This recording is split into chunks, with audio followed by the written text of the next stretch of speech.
దేవుని యొక్క అతి శ్రేష్టమైన నామమునకు మహిమ కలుగునుగాక. ఈ ఉదయకాలము మీకందరికీ వందనాలు తెలియచేస్తున్నాను. ఈ దినము మిమ్ములను బలపరచు దేవుని మాట, నా కార్యము సఫలము చేయు దేవునికి నేను మొర్రపెట్టుచున్నాను. కీర్తనలు 57వ కీర్తన 2వ చరణం. మన దేవుడు మన కార్యములన్నిటినీ సఫలము చేసేవారు. ఆయన మాత్రమే అద్భుతములు చేసేవారు, మన పక్షముగా నిలబడేవారు.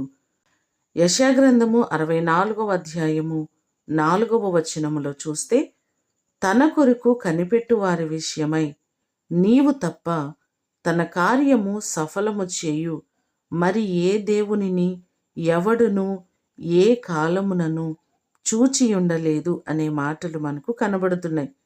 మన కార్యములను తప్పక నెరవేర్చే దేవుడు, మన పక్షముగా మనము తలపెడుతున్న ప్రతి కార్యమును సఫలతను అనుగ్రహించే దేవుడు.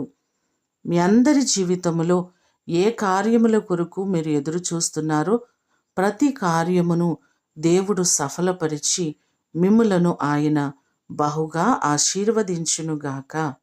ప్రార్థన చేసుకుందాం. సకల ఆశీర్వాదములకు కారణభూతుడవైన మా ప్రియ ప్రేమ కలిగిన పరలోకపు తండ్రి, మా కార్యములను సఫలము చేసే దేవుడు మీరు మాత్రమే. మా ప్రియులెల్లరినీ జ్ఞాపకం చేసుకోండి.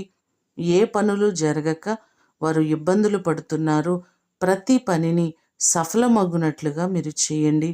వారి చేతుల కష్టార్జితములను, వారి ఉద్యోగములను, వ్యాపారములను మీరు ఆశీర్వదించి నీ కృపచేత వర్ధిల్ల చేయండి.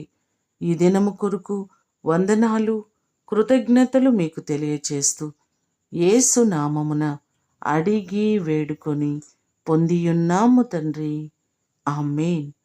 దేవుడు మిమ్ములను దీవించునుగాక.